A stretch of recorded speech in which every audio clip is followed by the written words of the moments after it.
Alright guys, it's time to talk about Casper once again on the channel. Now, we made a video actually about 5 days ago on Casper here on the 28th of April. And you can see we had this big, surge up to about 3.3 cents. And basically since then we've kind of gone sideways here, and we've made this little flag actually. And we haven't broken out just yet, guys. We are right on the verge. If I zoom in, you'll see this is right on the edge of this line, this yellow line, I should say. Now, the breakout point would take us all the way up to about 1.9 cents. Now, we do have another thing here on the monthly time frame. If I zoom out, you will kind of see a W pattern. So we go down, here, and we're working our way up now for, to complete this W pattern. So basically, if we break this neckline up here, the target would actually be all the way up here at about almost 3 cents, guys. So we do have two targets, basically. We have one for the flag that we are creating right now, which would take us to 1.9 cents. And then if we can break and hold, this neckline, which actually, if that flag takes us over, 1.85 cents, then if we can hold it at 1.9, yeah, we would have broken the neckline here. So that means we should have the technical target after that up here at almost 3 cents. So everything is actually lining up for Casper. So yeah, it is looking pretty good in my opinion. Now I want to also mention that I did make a short on Casper the other day. You should probably check it out. It has to do with xt.com, guys, and they basically have stolen my Casper. And anyways, I won't go into detail here, but you can check out my short. It's a 3-minute short. It does explain a lot of it. It doesn't explain every single detail, but it's enough that you guys probably get the picture. Anyways, let's look at the RSI here. And on the monthly time frame, it is coming up, guys, so that is actually pretty good here. It is kind of flat here on the RSI, so that's the monthly. Let's look at the weekly. It is getting into the overbought territory on the Stoke, so probably expect a little bit of a cool down on weekly time frame, although on the RSI it's right in the middle, so that actually isn't too bad. It's pointed upwards. Daily time frame, it is coming out of the overbought territory, but it is pointed down. Now it is slightly pointed up here on the RSI and flirting with being overbought, so could be better. Now let's take a look at the 4-hour time frame. And basically it's coming up pretty heavily. It's just about to get overbought here, it looks like. Slightly pointed up here on the RSI, but in neutral territory. Now the 1-hour time frame, it is overbought, and the RSI is pointed upwards and still has some room to run, but probably will be overbought here shortly. Now 15-minute time frame looks like it wants to go down, although it didn't reach the overbought territory. Still wants to go down, it looks like. Now on the RSI it's pointed slightly up. So in my opinion, guys, really I would say basically it wants to cool down. That's what I think, in my opinion. It doesn't have to cool down. It can keep going, guys. It may break this flag and then really start to take off after that, but right now it's on the edge. I do think it's trying to use a lot of the strength to break this flag, though. But like I said, guys, I do think Casper is a good crypto. I just have a little bit of this, by the way. I don't have a ton of it. I basically had to buy it back. Now, actually, I do have it in my XT wallet once again, I can say, but they have, stopped the withdrawal, and I can't sell it. So basically, I just don't have it. But they show it in my wallet once again, so I do have to point that out. If I get that back, I'll have double, because I bought back the same amount for me and my wife with the funds that I made from the xt.com, coin. So yeah, I got rid of that coin, although it was an excellent, crypto coin for an exchange. Unfortunately, I had to sell it. So yeah, I had to buy my Casper and whatever else I'm sending out of xt.com. and I still only have about 830 bucks to send out of there. So anyways, guys, that's a short story there, but yeah, I would say Casper looks pretty good. Let's look at the MACD real quick, by the way. Now, on the daily time frame, it is coming up. Let's kind of zoom out, though. Let's see how high this can get. Wow, it did get up here to 0.003. It is sitting at 333, so you can see it over here. So it is well below that, actually. Let's zoom out even more. So yeah, it can get a lot higher up here to 0.004. And that looks like that's the whole history on the daily. Now let's look at the weekly. So on the weekly, yeah, it's pretty low. It's extremely low. It can get all the way up to 0.005 or so. Yeah, but it is pointed up. Monthly, it's just barely printing, so that's not even worth looking at. So on the weekly, a lot of room to grow. Even on the daily, still, you know, it can grow a lot more, although it is past this little neutral territory at 0, I would say.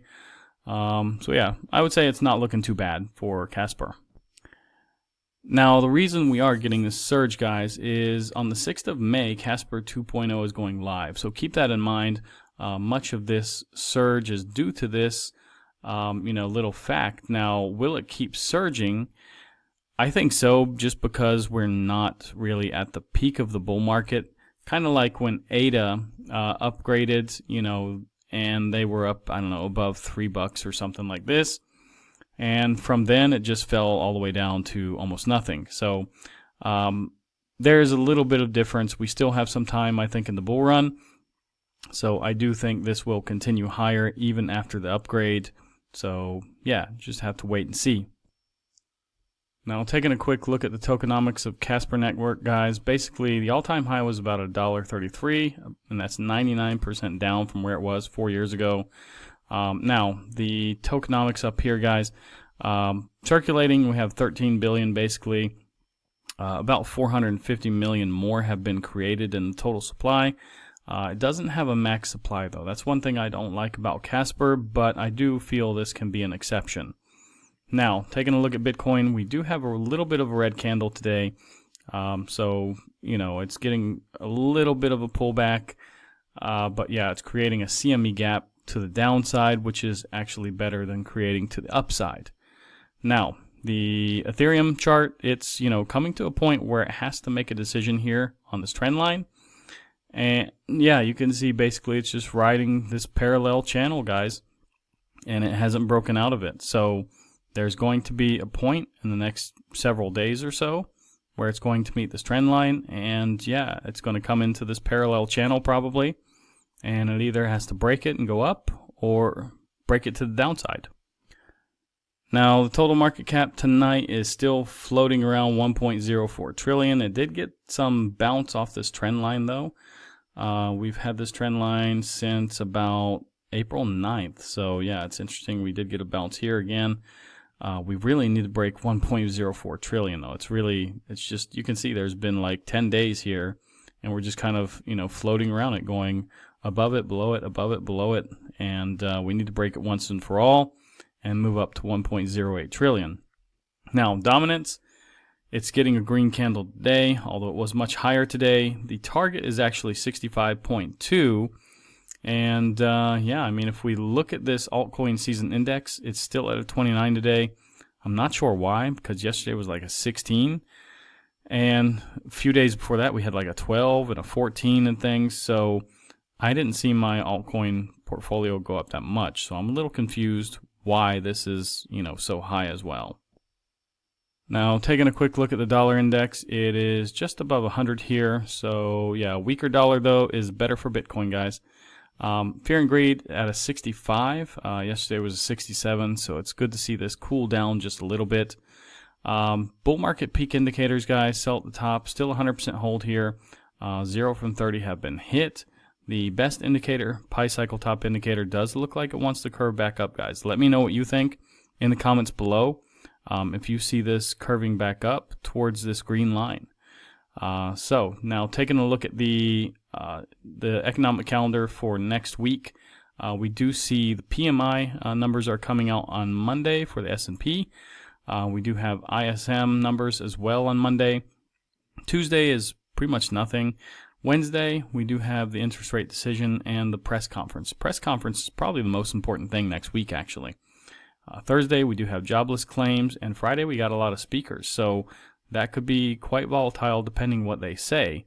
Now, taking a quick look at MEXC, guys, you can see that a lot of this, news that was measured on Friday, it was mostly small news, but non-farm payrolls was pretty good. So we have a 0.29, which is actually very large. You do see these over here, 0.685. You do see, negative 0.6525 here. That's huge. That's mega, guys. So, yeah, we were getting numbers like this before all of this tariff talk. And now we're getting numbers like this and like this and like this. It's just insane. But MEXC is actually a great tool, guys. You're not just getting these measurements. You're getting a lot of other tools. So check it out, guys, if you really want to do some serious trading. It can make a difference. Now, the chances we're going to get a cut on Wednesday is about 97% that we're not. Only about 2.8% believe we are going to get a cut still. So there are a couple people holding out hope. Now, crypto bubbles, pretty ugly today. At least for the month and the year, we're still up. But most things are down today. We do have a few greens. Now, if you want to stake your coins, guys, I was looking for a mantra earlier. I just made a video on that. And if you want to stake your Casper, just go to this earn. And you can type in CSPR. And let's see what it pulls up now. Bitrue is the best place, it looks like. I believe that's where I have mine, actually. And you do have HTX, which I don't really trust HTX, guys. I would say Bitrue is probably the best place, but you do what you want to do. I do what I want to do.